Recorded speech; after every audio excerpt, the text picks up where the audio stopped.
Welcome, everybody. I don't know which one it is. I've been probably there from the very first one. It has been at least 10 years or so, for those who know. And, uh, and it's a wonderful course. And I'm sure already you have had some lectures. And we are going to talk, and it's all on microscopy. We'll talk about confocal and multifocal. All right. So, where is the problem? Well, confocal and multiphoton is all about imaging. Now, imaging objects very clearly.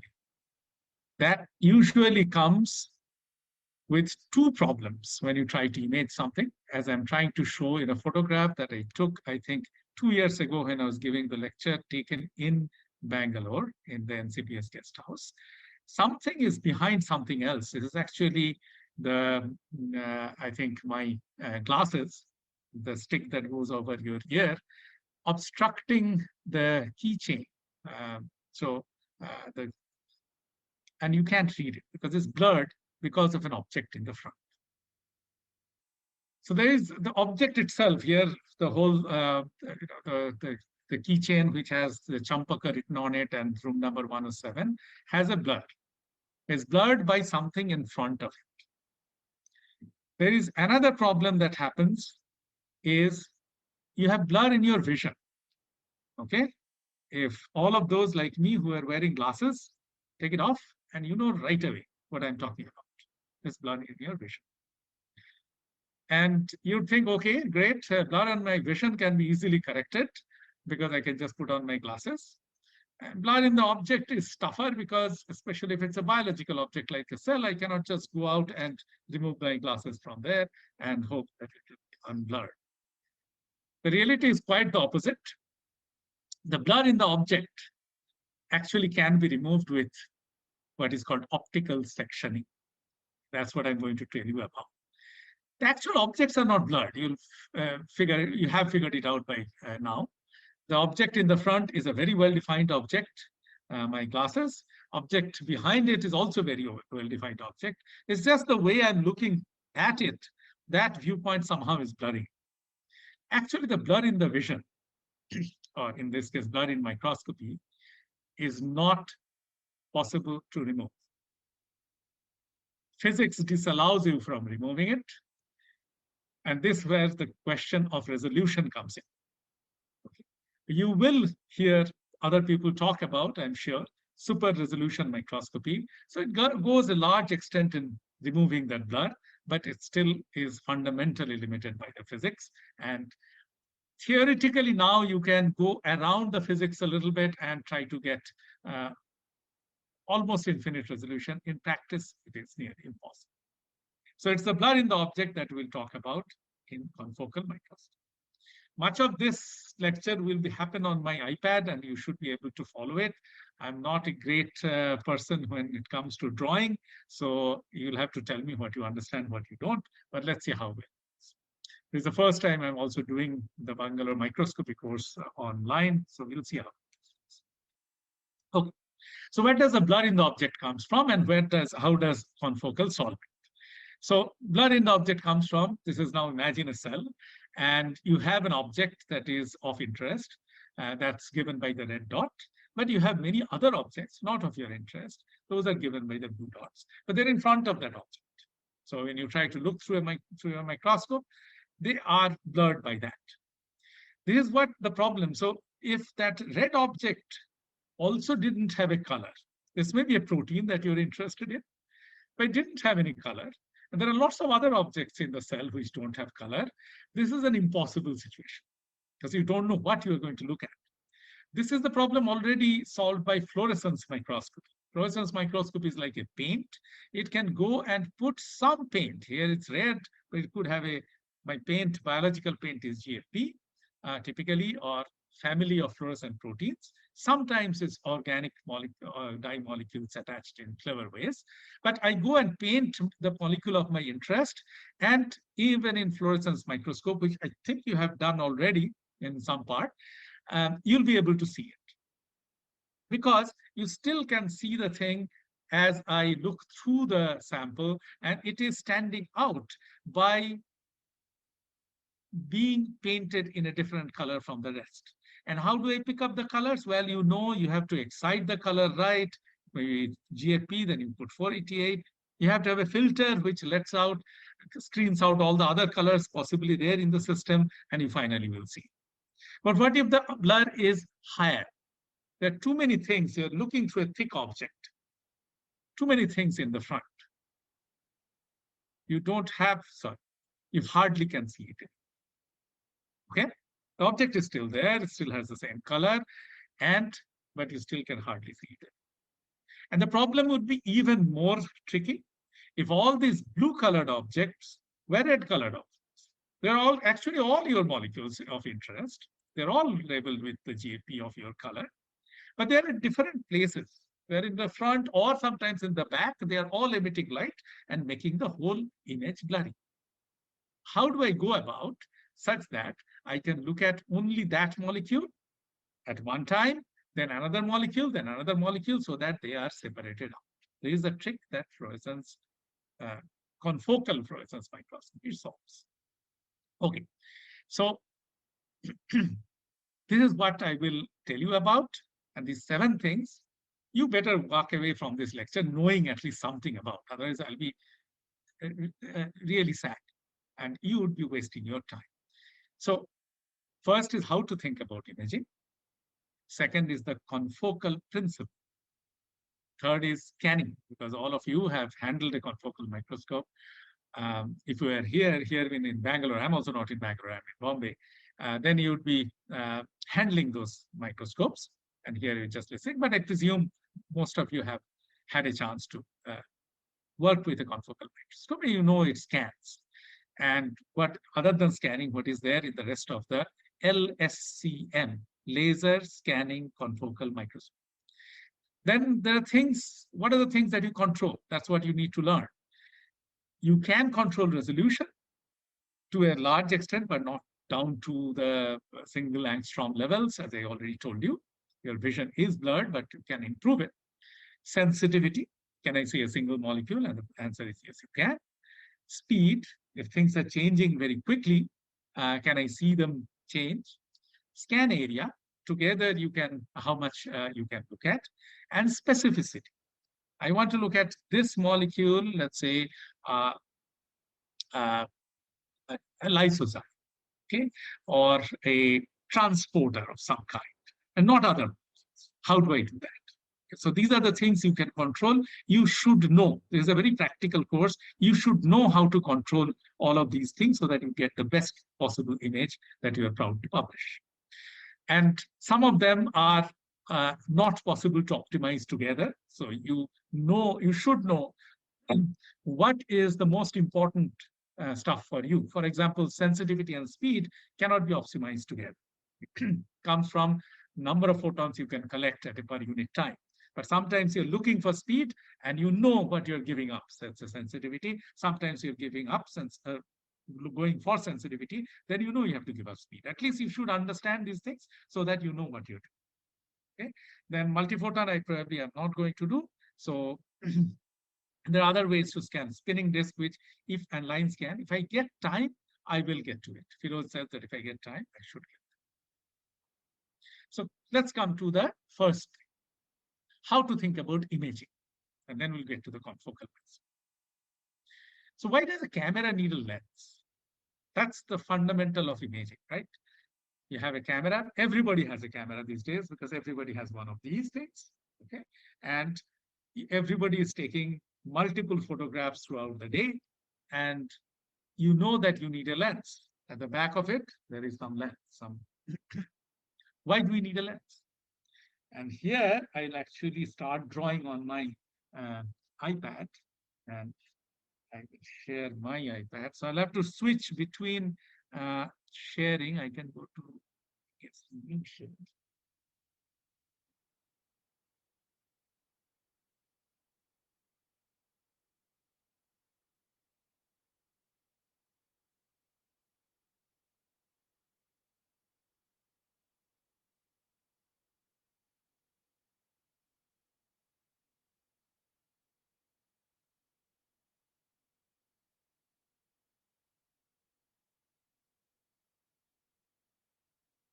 Okay. Let's see if you can see it. Start scale.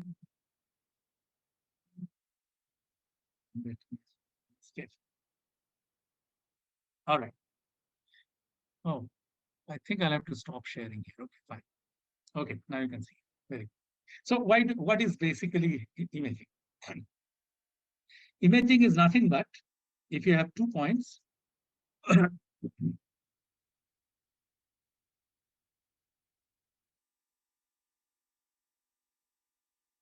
if you have 2 points, A and B, you want to, and that's an object, and the simplest object has 2 points, let's say A and B. It could be your nose, and it could be the tip of your nose and the base of your nose, but there, let's say 2 points. An image is nothing but you have a screen, could be the camera chip, could be an actual screen, like you see in a movie theater. It could be your eye. All you have to do is that all the light rays emitted by A, and each of these emit rays have to come and concentrate on one point if they're coming from one point in the object.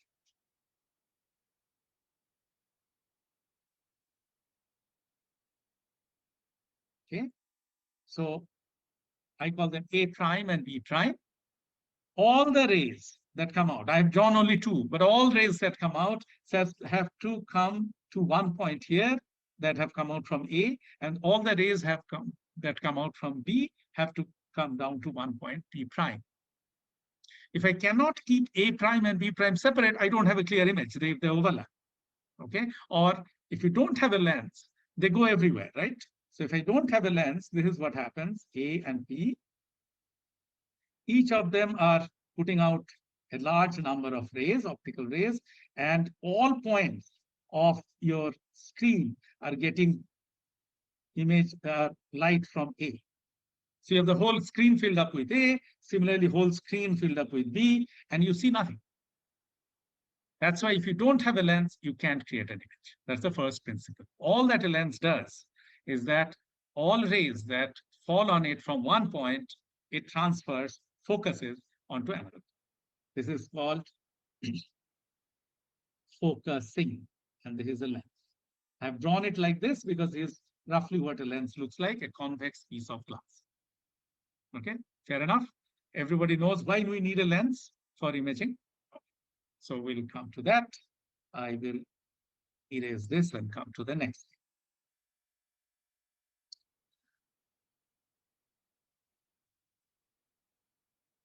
This doesn't solve, this of course what fluorescence microscopy does, this doesn't solve your problem of blurring. And now I'm going to get to that.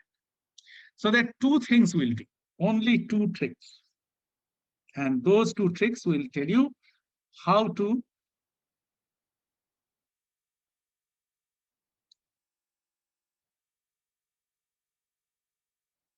create an image that takes care of the blurring from objects in front and object from the back. All right. What are the two tricks? A, so illuminate a point at a time. B, detect a point at a time. That's it. Two tricks. And a confocal is all about how these two tricks. So you already understand the first trick, I guess, that if I have multiple points, again, I go to my A and B.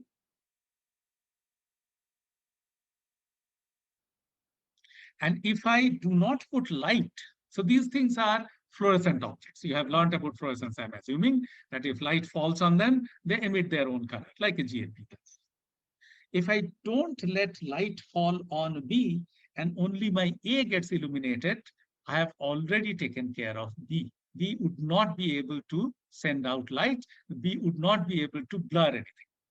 Okay. Now imagine the B can be anywhere here, very, very close, or even in the front. So I'll call them other objects.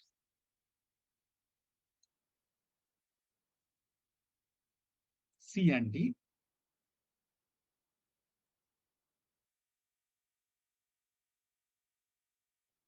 Okay.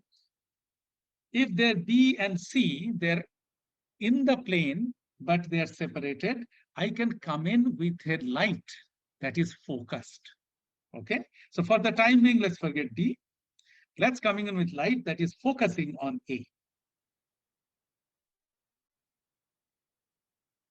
Okay, this is my light rays, and perhaps all of you have seen a laser, and you take a lens, and the laser light will get focused onto A if you want, down to some size. It won't actually make a point. That is the point of blurry vision. I'll come to later. That's the point of resolution. But I can make it tiny enough so that I exclude C and B. So they don't get illuminated and I don't get light from them. So if I down detect onto detector something, then you will only see A. What if I have a point D? That's a problem. Because the light comes from outside. I have to focus onto A, and D is in my path. So there is no way I can stop illuminating D. If I did give you the multiphoton lecture, later on I would have come back to this point and told you there is a possible way of doing this through multiphoton, but in confocal, there is no way that you can stop illuminating. So you have to play a trick, which is the second trick. Okay, detect a point. Even if it's illuminated, both A and D are, you detect only one. But before I go to how to detect one point, remember one thing. The laser beam which is coming is focused more on A, more strongly on A than on D. Because it's wide here and is very tight here, same energy. So as you go to the focus, it's already favoring A compared to D because it is illuminating it more strongly. It is at the focus and D is out of focus. All I want to do is to be able to see objects which are right at the focus and not see the objects which are outside the focus. Illumination does take me partly there because it can illuminate A more strongly than B. Okay, that's the first trick. Any questions so far? Please just unmute yourself and go ahead and ask because I'm going to the second trick. So, sir, what if D is really very close to A? I mean, uh, just ahead of A. Right. What happens if the question is if A is here and D is here? And that's where I would say that you reduce this focus waste, as you call it, the beam waste, to the minimum possible. But there is a minimum, it's not zero. I'll come to that. That's the point of resolution. So if A is very, very close to D, D gets illuminated almost as well as A, and there is no advantage that A has over D. This is the basic problem of resolution. 2 points can be separated in confocal as long as they're far enough away, but not when they're too close. What is far enough? I'll come to in maybe in 10 minutes. Okay, that's a very good question. If you get very close, even this way, if it gets very close, this C gets very close, then my beam waste, the minimum I can make it is wider than that. I cannot separate those two. That's the basic limit of conflict. Okay, but what that limit is, I'll come to. But there is a limit, and yes, if they're too close, you can't.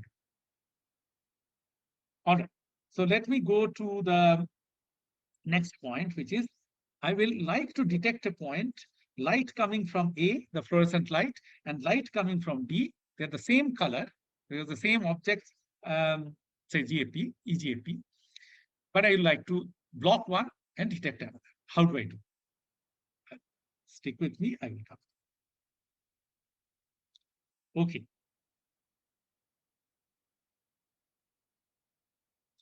So let's think about how to do.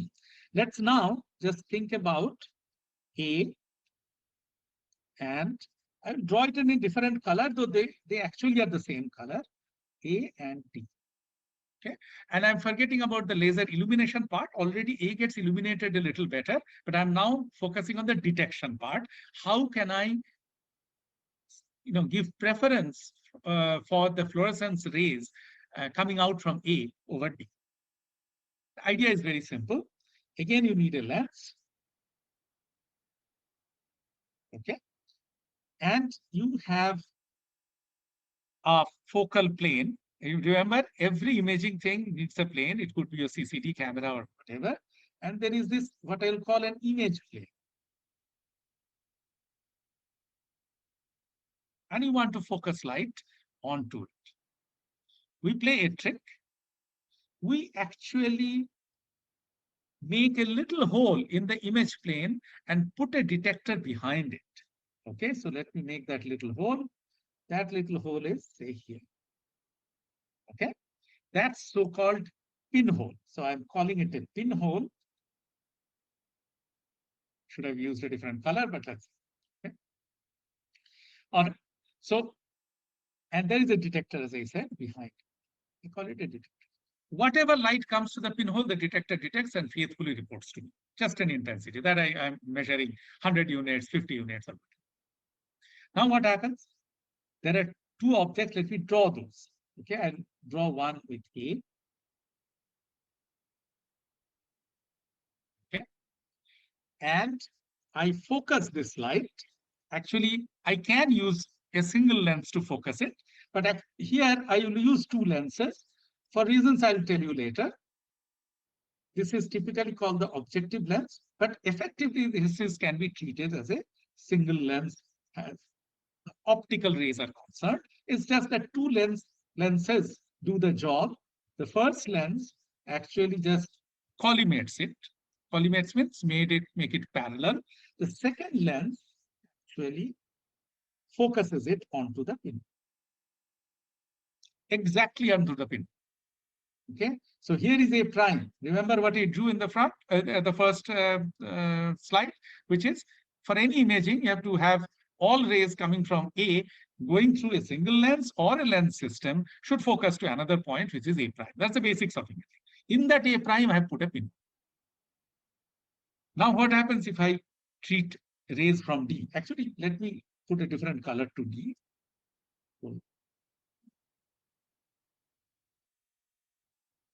Okay, so D is here. Orange.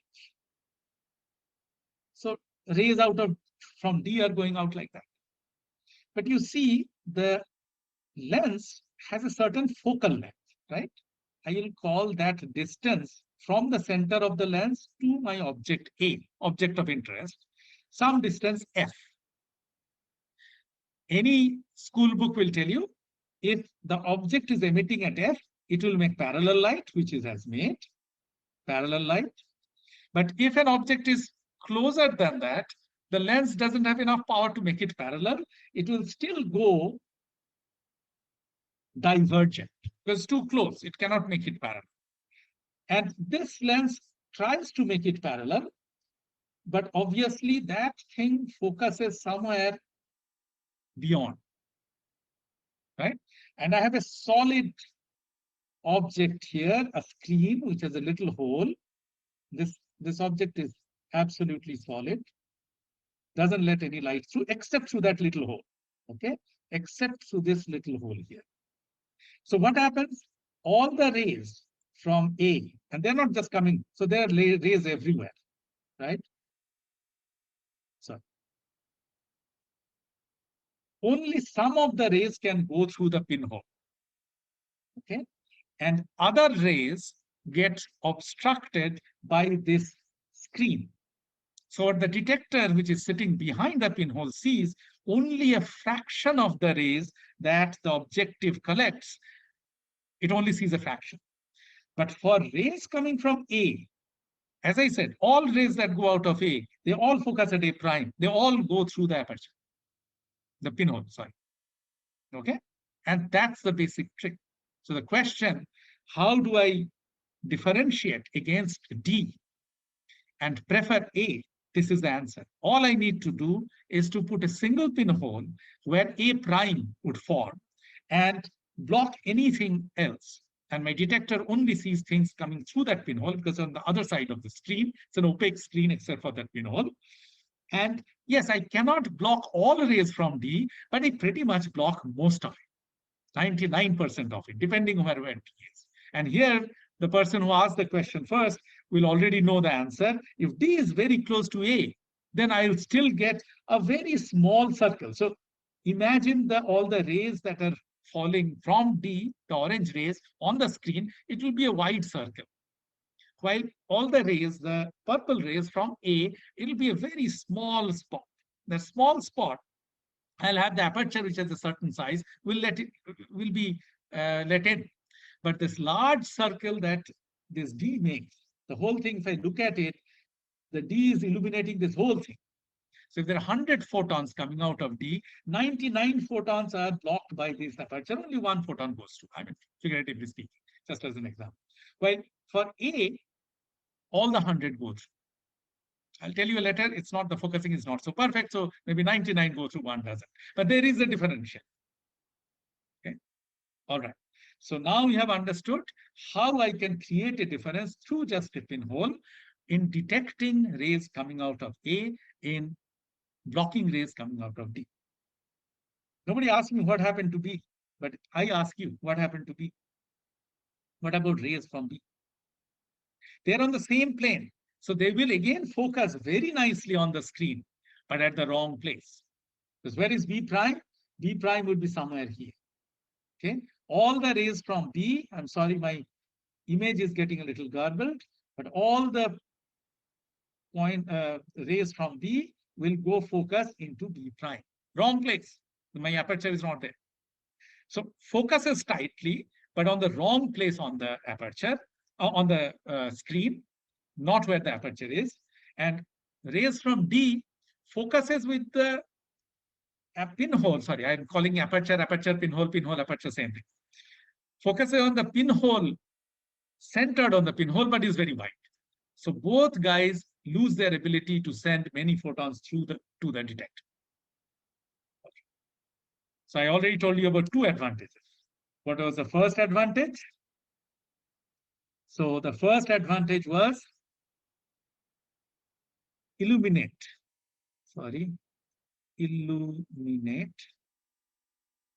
a point.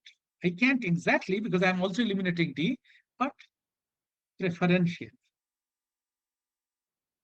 Okay, and I get an advantage. Since the focus is tighter on A, there is higher intensity on A, and the focus is not so tight on D, there is much lower intensity on D. So I get an advantage. Let's call that advantage the factor by which I have higher intensity on A compared to D, a factor of advantage, that is, say, I illumination. IILL. Okay. Don't want to be ill. I illumination. Then 2, detect a point. Again, preferential. I cannot exclude all rays coming from D, but I can give A preference. And that preference factor is I detection. So my total preference of A over D or A over B, and take any 2 points, is total advantage is a product of these two. I illumination times I detection. Okay? Turns out that's pretty powerful. If one gives 1%, other gives 1%, you have 1% into 1% times 1%, which is 0.01%. That is how blocked D is compared to A. So you get a huge advantage for the object at the focus. Okay, and this is called the confocal principle. I haven't yet told you why it is called such a funny name. I'll tell you. So whole thing is LSCM, as I wrote down, laser scanning confocal microscope. I'm forgetting the scanning for the timing. I'll come to it. But you have a laser which focuses and it makes a confocal image. Why is it called confocal? Because A and A prime are two confocal points. If I had light coming out of A prime, I can show, if by drawing these rays, they will focus at A. If I have light coming out from A, they will focus at A prime. These two, A and A prime, are confocal points, and this is why it's called a confocal microscope. Okay. I'll stop for 10 seconds and let you ask questions while I go back to my computer for showing you some slides. So go ahead, ask questions while I stop sharing here and start sharing here. Does this happen on all levels of magnification?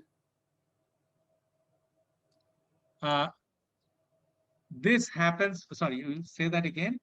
I was wondering if I change I didn't hear object. you. I was wondering if the confocal Okay. principle is valid for all magnification levels.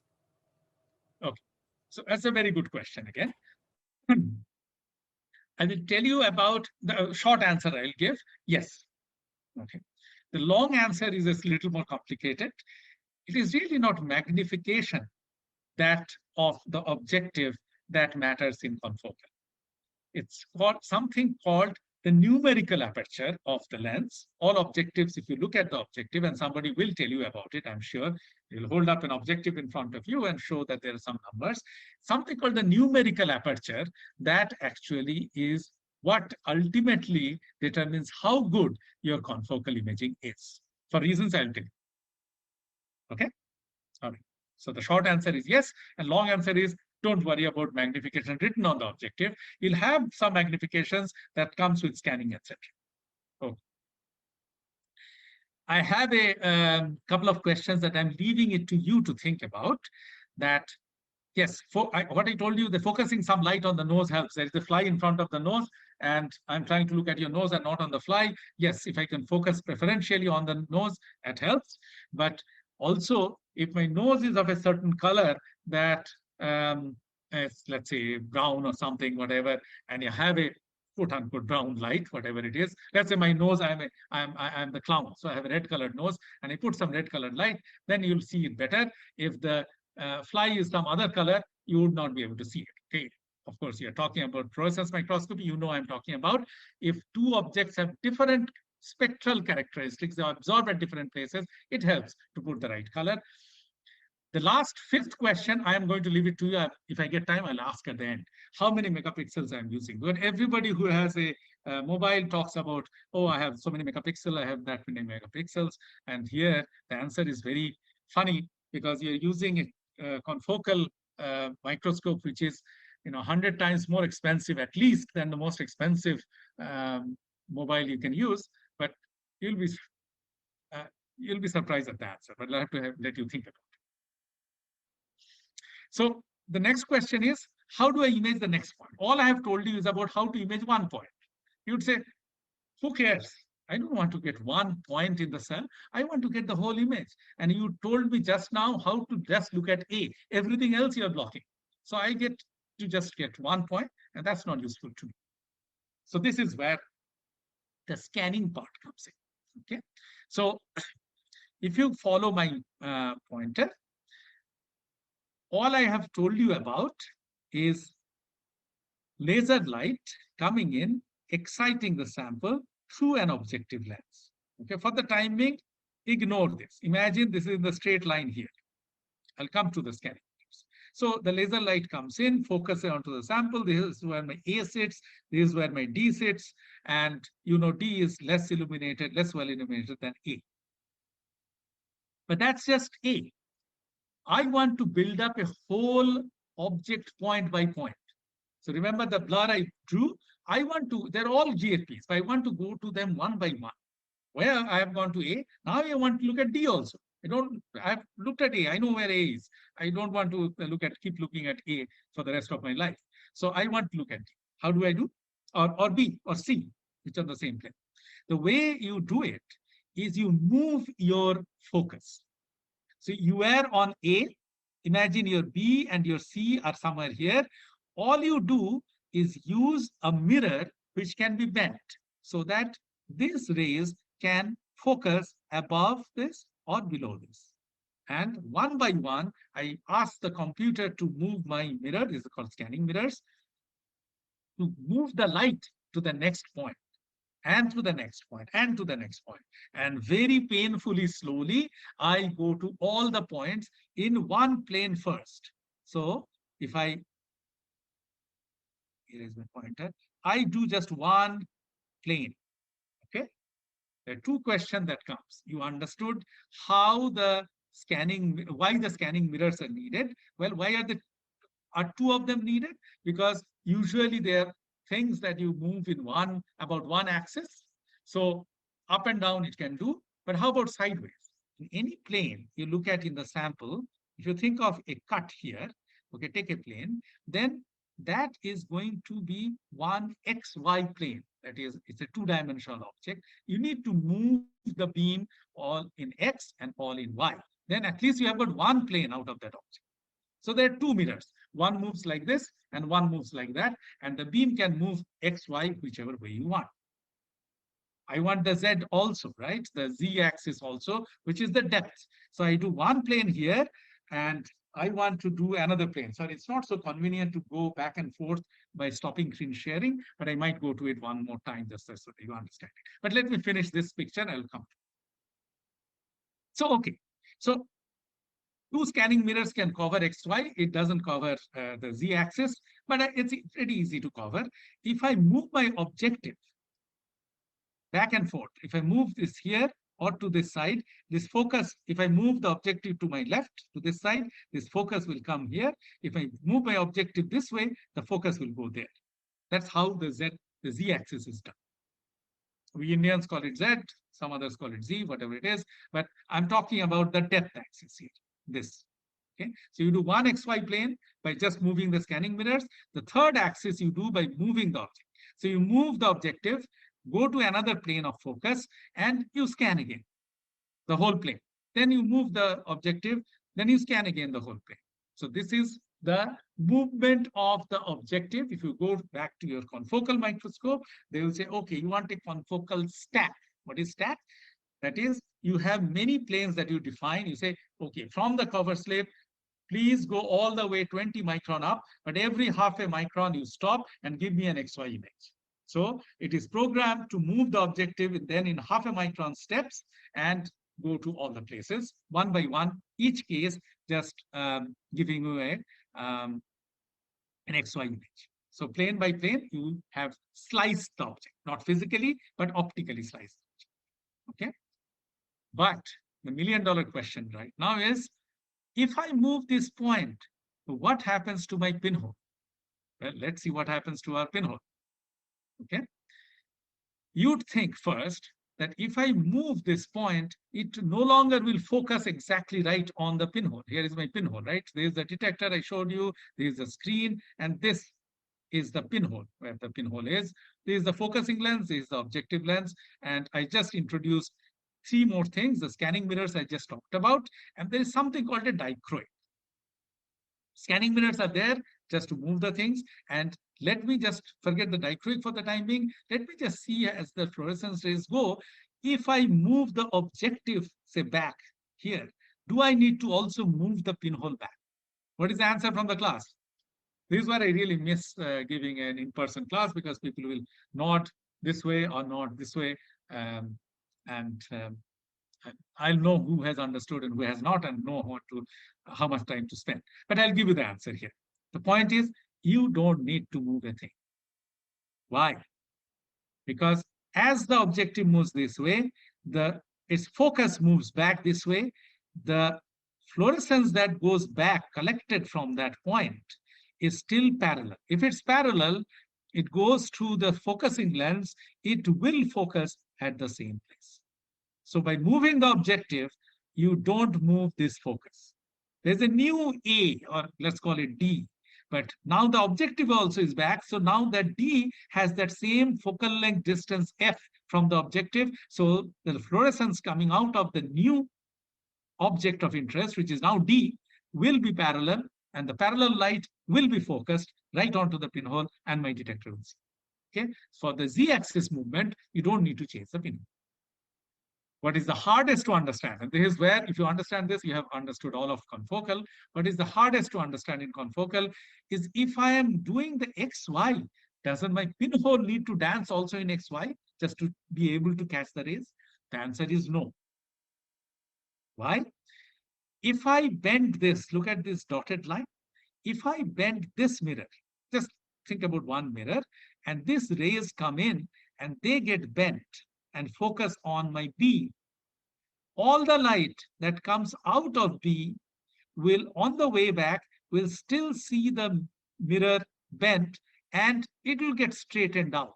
See, the beam was straightened to start with, it got bent, maybe coming here now, but that bent mirror is again encountered on my way back, so it will straighten. Okay, it's like a ping pong ball that you are putting in some way, and you put it this way, the light comes back from there, it goes back the same way it came in. Okay, so the scanning mirrors, even if they move, the light goes back, finds the scanning mirror at the same place and will focus at the same place. If you move it too fast, by the time the focus light came in and the fluorescence light came back, the thing has moved out of that position, it will be wrong. But boy, light moves fast. It moves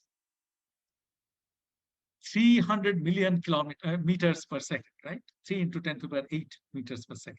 There's no way that the light that comes in and fluorescence that goes out will find the mirror in a different position. The mirror is moving glacially slowly compared to the light speed. So you don't have to worry about it. Some people do use this principle for phosphorescence, which is a delayed effect.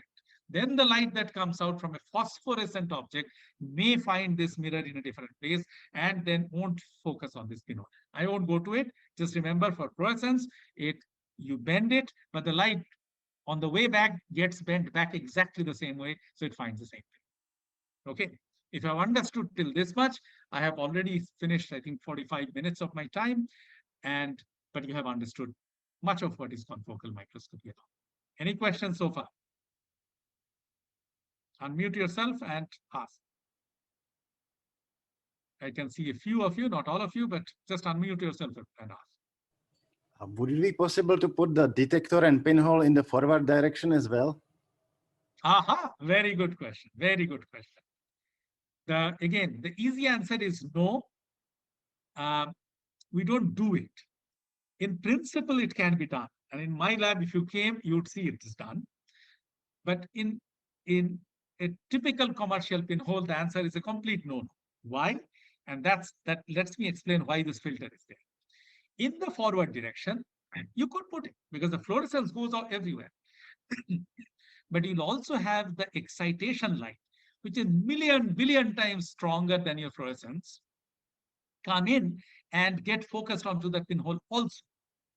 So you are looking for a weak fluorescence in the background of a strong excitation laser light, and you will not find it. True. Could have a filter by color, block all the light from the laser and let in the fluorescence.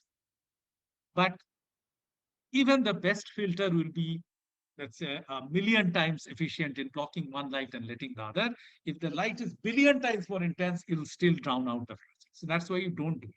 But for some light filter combinations that we have, glass absorption filters, we can do it. We can detect in the forward direction, and indeed it's done in my lab. Okay, but sorry, I don't have time to talk about it. It's a very good question. Any other questions? So I told you about the two advantages, and I'm now going into the nitty-gritties. Why it's a laser scanning microscope. I have told you about, I've just mentioned about the filter. Even in the backward direction, there is scattering from the sample. You need to block it. So you need to have a filter. This filter, which blocks the light which is of the laser, but the fluorescence light goes through. You can make such filters regularly made. There's another filter called a dichroic. This is number 4, dichroic. This is just a two-colored mirror. It reflects the laser light and passes the fluorescence light, because somewhere you have to separate these two out. The laser is physically sitting, say, somewhere here, and that light has to be fed in through the same path as the fluorescence comes out. But finally, the fluorescence should go to the detector, and the light should come from the laser. There is a separator, separates two colors. Okay. See, I've learned all the important parts of a confocal microscope.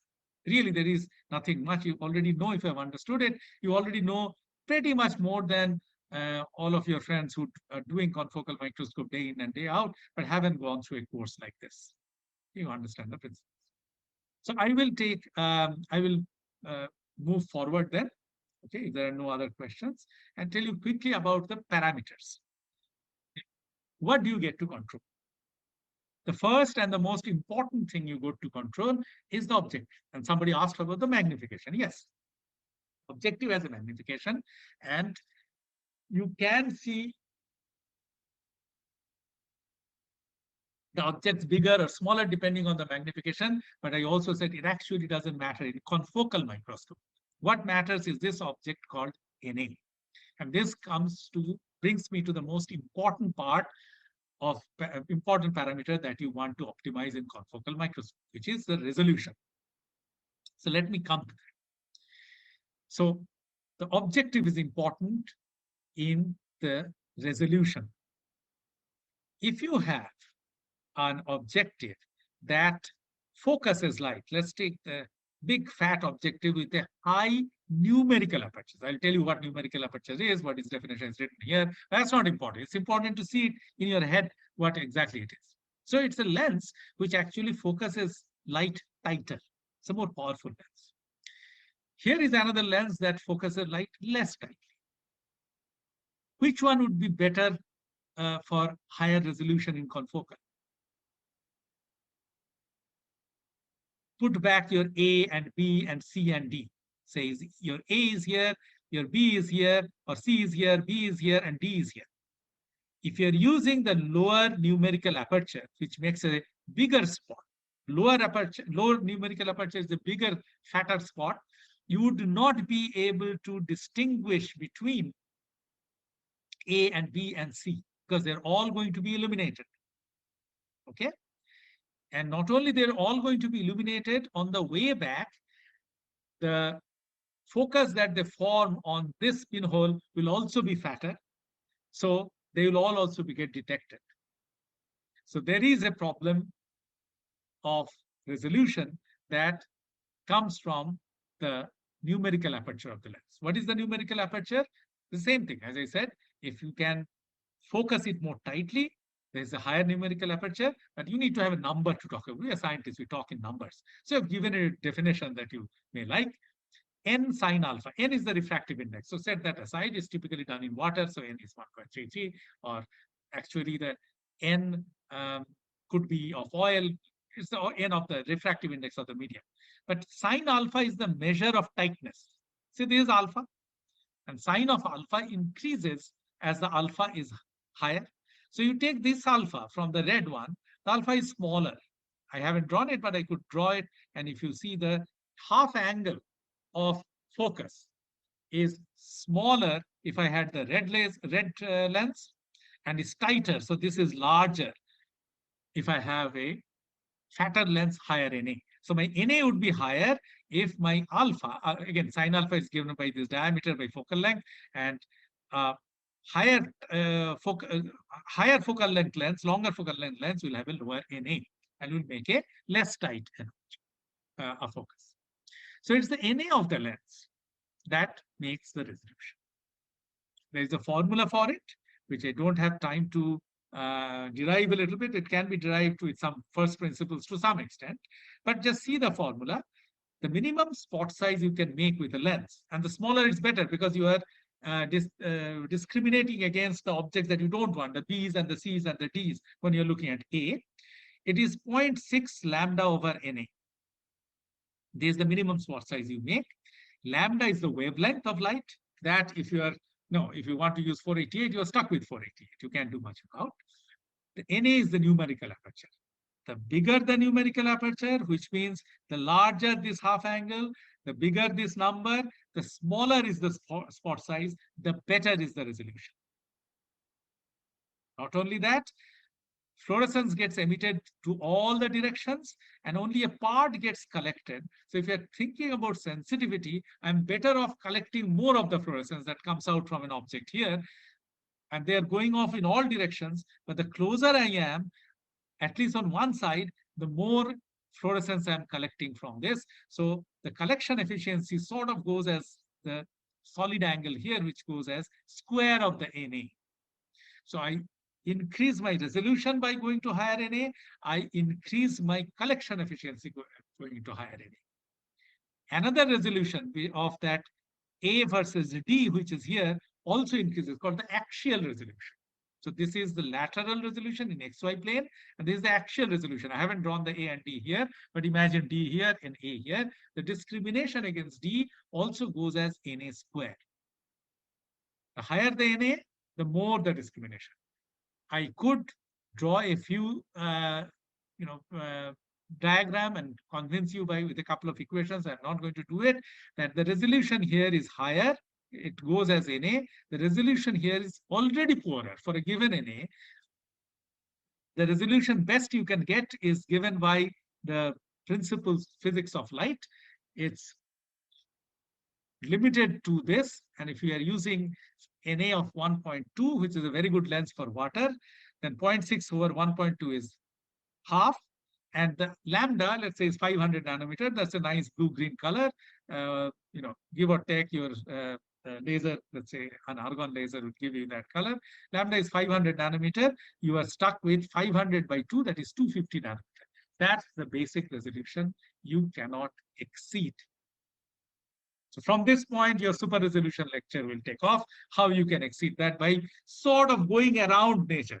Nature doesn't let you actually exceed it, but you use properties of the fluorophore to do it. So you have 0.6 lambda over NA or 250 nanometer as the resolution. And the axial resolution actually goes as roughly 3 times that. You'll have, not quite 3, factor of 2 to 3 times that. You'll have about, the best resolution you have is 250 here, then you have 600 to 700 nanometer resolution in the axial side. So anything that is within that, your B, C, and D, if they're closer than that, 250 nanometer axially or 600 nanometer, 250 nanometer in the lateral direction and 600 nanometer in the axial direction, you cannot distinguish. That's the limit of resolution. Okay, it comes from something called diffraction, and somehow I have lost a lot of time today, so I'm not going to go through it. It comes from the fact that no laser beam and no lens can focus light to a single point. Okay, this fatness, there is a limit to it. That comes from a property of light called diffraction. And if you look at any lens focusing light, there will be a central lobe which has a finite size. It's not a point. In school, you draw 2 lines crossing and they cross at a point. It never crosses at a point. It has a finite thing. Not only that, there are side circles, side lobes. We'll draw the intensity. This is like this. And the central part, I focus onto my pinhole and open my pinhole just right so that this central part, it's called the airy disc. So when the thing focuses here, it makes this central disc, and there are some rings around it. Those are also inevitable part of focusing.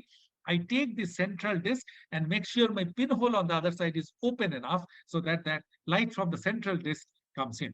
I can try to make the pinhole smaller and hardly improve the resolution, because if A and B are within this, they are going to get equally illuminated and falling roughly in the same place. So it just loses light and doesn't improve the resolution very much. Closing the resolution beyond 1 airy unit, as it's called.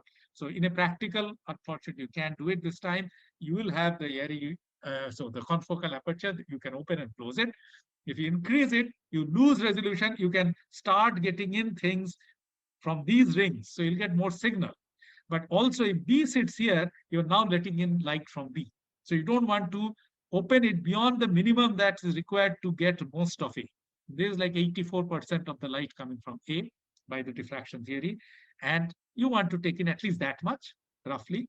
If you really have bright source and you want to improve the resolution a little bit, it doesn't matter. You can go to half a airy unit, but typically you want to keep it at 1 airy unit that detects 84% of the light and yet blocks anything that is outside. So it gives you a good optimal between the resolution and the intensity of signal.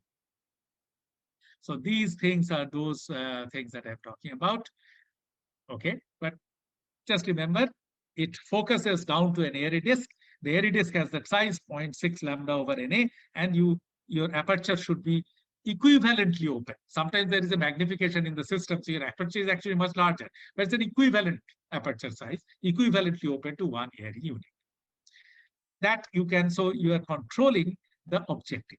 Choose the highest NA objective if you're going for the highest resolution and also sensitivity. That's the first point. Choose the right objective. Second, There are some drawbacks. The light objectives have focus too close, and you can't get very close to a thick object with very high NA objective. Then you have to dial back. But you should know why you have dialed back to a lower NA objective, because you want to go deeper into the sample. And your objective, see, this is very easy to see. You can put your lens here and image an object here if you have a lower NA. But if the object is so far, then let's say this far, then you cannot, because this guy cannot see anything up to here. So this guy has a much deeper field of view, and I sometimes go to lower NA to make sure that I can see deeper into the object. Second thing, pinhole size. As I was just saying, you can open the pinhole. See, there is the airy disk image onto the screen that contains the pinhole, and this little blue thing is the pinhole. First thing, of course, the pinhole should be centered on the airy disk, so there is an alignment issue. And all confocal microscopes are pre-aligned, but they also let you align the thing. So you should move it so that it just falls there. But you can also open it, and all confocal microscopes allow you to open it, but you are going to get a little more light from the right object, but only a little more. But imagine that objects which were here, here, here, here, as you open it, their light also comes. So you don't want to open it more than this central disk. Okay? So it's a question of resolution versus sensitivity. And the alignment also can fall off. If especially you're aligning your own laser into it, hardly anybody does it, but suppose you are doing it, especially for multiphotography, you should check regularly. Now I come to scanning. So I think I have 2-3 more minutes. Firoz, you stop me whenever the time is up. So you remember, you can go on as long as I have 5 minutes. Okay, that I'll finish in 5 minutes. So remember those two mirrors, they just point your laser to different places, and you can move the laser, and you can by moving the mirrors, and you have to scan a whole XY plane point by point, right? Your detector is a pinhole, so it gets looking only at a point at a time. You can go from A to B to C, etc., etc. Okay, it's a slow technique, no doubt about it. Your typical wide field imaging is a much faster technique. It's slow because it has to go point by point, but you can move the mirror fast. These are called the Galvo mirrors. They have they're mechanical objects. You cannot move them infinitely fast, but these days you can move them very, very fast, very fast. And the faster you move, the quicker one XY plane does it. Then you move your objective, take the next XY, and you are done much faster. And you always want speed. Who doesn't want speed? Huh? Okay. However, remember, as you move it quickly, you are looking at A, let's say point A, and quickly move to B, but you have looked at point A for a very little time. Already you'll see for normal speed, when one plane takes about a second, you are spending very little time in one point, probably a microsecond or two.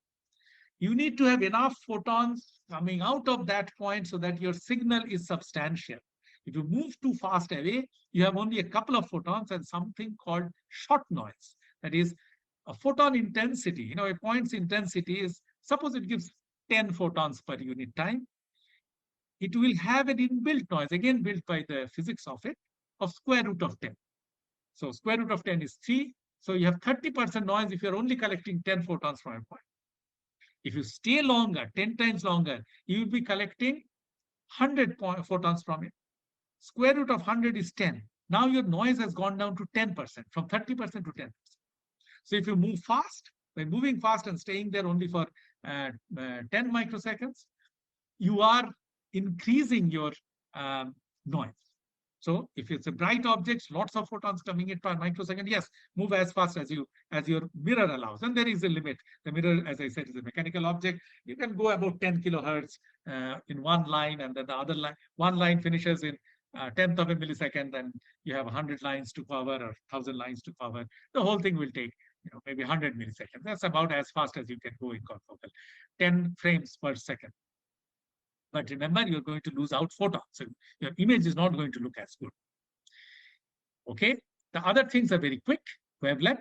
It should be near the peak of the laser wavelength. Should be peak of the absorption of the chromophore. If it's EGFP, it will be 488. If it's a rhodamine dye that you have put in from a level, it will be 543, etc. But you should know the spectrum of your dye or your GFP so that you know which laser to choose. Okay. The bluer it is, you see, remember the 0.6 lambda over Na? The lambda, smaller the excitation lambda, the better it is, the resolution, but also causes more photo damage. You can control the laser power. So again, go back to number of photons. The higher you excite it, the larger the photon flux coming out of the sample, but also higher power will damage your sample. So all of these, you can go towards maximizing for the best microscopy, but your sample starts dying. You have to play an optimization game between the two. Okay, and there is something called saturation, which is even if your sample doesn't die, if you go to very high powers, there is something called saturation. The molecule can give only so many photons per unit time and won't give any more. You can only kill the cells and not get any benefit once the thing is saturated. You can choose a detector, and these days there are PMTs and there are hybrid PMTs which are much more sensitive, and you can gain. If a PMT, you can adjust the gain. You can remember when you adjust the gain to make sure that you get good signal to noise and gain linearity. So I don't have time to go to that, but over a range of gain, if you get double, your sample gives double the signal, you'll get double the detected signal. But above that gain, the PMT starts saturating by its own current. So you won't have linear intensity relations. You want to be linear intensity relations. So, but you always want higher quantum efficiency. That's the hybrid PMTs. Nowadays, all are hybrid PMTs. Okay. So I have told you all about things that I said you learn. Okay. How to think about imaging. Okay, you need a lens. The confocal principle I told you about. I told you about scanning. The rest of the Y is LSCM, and things you can control: resolution, sensitivity, speed, scan area. So that you can move the mirror a little more and the scan area increases. And specificity is by laser light that you put in. Every time you change the laser light, of course, your filters will have to change. So there is a set. You go for a rhodamine set of filters because it has to now block 543 nanometer, let in rhodamine color. You go to GFP set of filter, it has to block now 488 and let in 515, things like that. So they all go hand in hand. Okay, so I pretty much said all that I wanted to say and taught you confocal. Sorry, I couldn't go to spinning disk, but I'll stop here and ask you if you have any questions. Okay, go ahead.